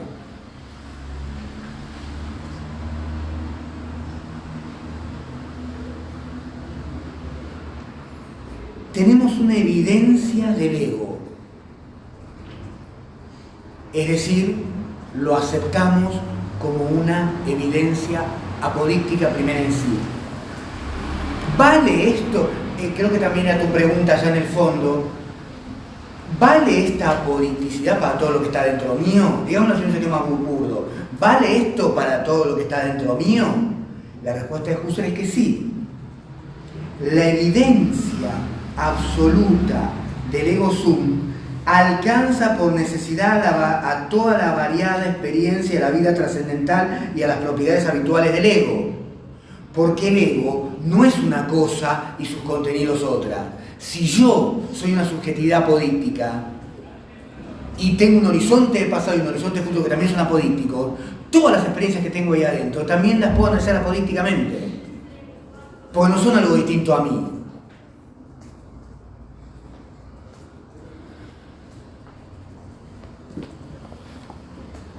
Y ahora sí, contra Descartes, contra Kant.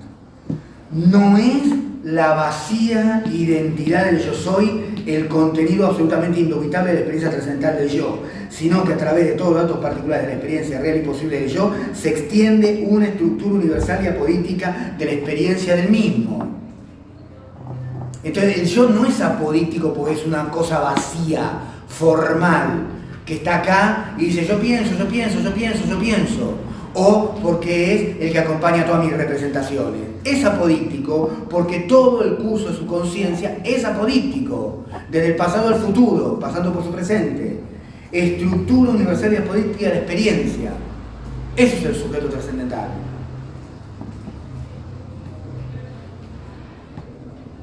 Con esta estructura se bosqueja apodícticamente un yo concreto, es decir, el yo trascendental es concreto y vamos a ver que tiene una génesis, por eso se puede analizar su estructura universal y apodíctica.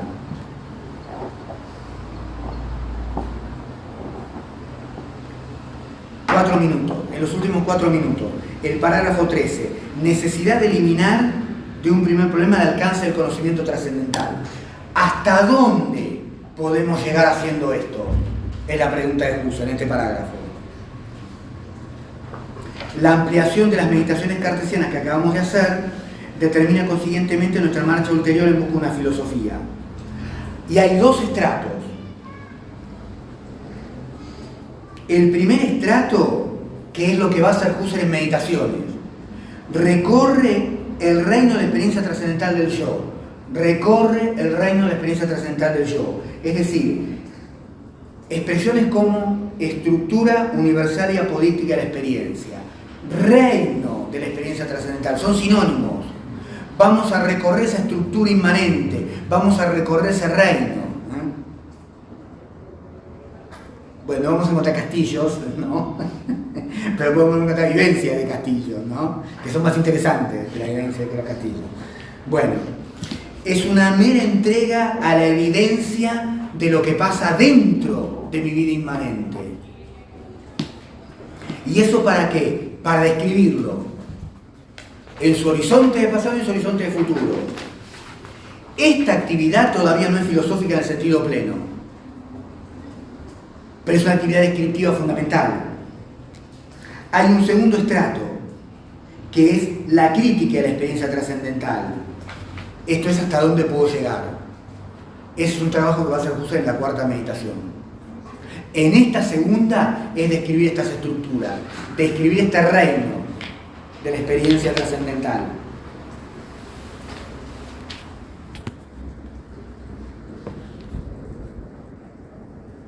Así, una vez más, ciencia y subjetividad, como dijimos antes, así una ciencia inauditamente original entra en nuestro círculo visual, una ciencia de la subjetividad trascendental concreta, como subjetividad dada una experiencia trascendental real y posible, ciencia que es en opuesto extremo a las ciencias particulares. Es decir, gracias a que recorro este campo de experiencia trascendental, esta, repito, estructura universal y apolítica de la experiencia, este reino de la experiencia trascendental, es que puedo ir construyendo estas ciencias sin supuestos. Esta ciencia empieza como una pura ecología. Permítanme leer esto con detenimiento. Parece condenada al solipsismo. Bien que un solipsismo trascendental. No se ve por ahora en efecto como en la actitud de la reducción haya de poder ponerse como existencia de otros egos, más allá que como meros fenómenos del mundo, sino en cuanto a egos trascendentales, para entrar como tema igualmente justificado en una egología fenomenológica. Es decir, parece solipsista, es solipsista por ahora, pero se va a plantear trascendentalmente el problema de los otros egos. Es decir, pretende no ser solipsista. Lo logra o no es una discusión, no va de suyo, ¿sí? Como filósofos que iniciamos nuestra actividad no podemos dejarnos intimidar por semejantes reparos. ¿Acaso la reducción del ego trascendental solo trae consigo la apariencia de una ciencia definitivamente solipsista, mientras que su desarrollo consecuente conforme a su propio sentido conduzca a una fenomenología de la intersubjetividad trascendental y por medio de ella desenvolviéndose a toda una filosofía trascendental? O sea, la intención es que recorre este reino, la experiencia trascendental me lleva a una intersubjetividad trascendental. Y lo primero debe ser la intersubjetividad trascendental por sobre el ego trascendental. Me debe llevar a esto. Otra cosa si me llevo o no. Última oración y con esto lo libero. Exactamente definida está en todo caso una esencial desviación con respecto a la marcha cartesiana que de aquí es decisiva. Es decir, acá vamos a abandonar a Descartes, por si no lo hubiera abandonado antes, ¿no? Lo va a abandonar ahora, avisa que lo va a abandonar, como si lo anterior más o menos fuera compatible con Descartes. En contraste con Descartes, nosotros nos sumimos en la tarea de explorar el campo infinito de la experiencia trascendental. La evidencia cartesiana de la proporción ego-cogito-ego-sum no da fruto porque Descartes no solo omite el poner en claro el sentido del epoge trascendental, sino también omite una mirada a la posibilidad que tiene el ego de explorarse a sí mismo hasta lo infinito y sistemáticamente por medio de una experiencia trascendental, y con ello al hecho de que el ego trascendental está ahí presto como un posible campo de trabajo absolutamente singular y aislado, en cuanto que relacionándose sin duda con el mundo todo y con todas las ciencias objetivas, empero no da por supuesto su valor de relevo y por ende está separado de todas estas ciencias y no entra con ellas en ninguna manera. En una oración, Descartes creyó que había terminado donde todo empieza. Cuando Descartes dijo ego cogito, ya está al principio. Lo que está diciendo Husserl es no, ahí recién empieza todo, porque debes explorar esa vida inmanente. No debes seguir repitiendo tautológicamente ego cogito y tratar de derivar todo de ahí como un axioma. Donde Descartes creyó que había terminado, en realidad para Husserl todo empieza. Bueno, la que viene seguimos con el párrafo 15.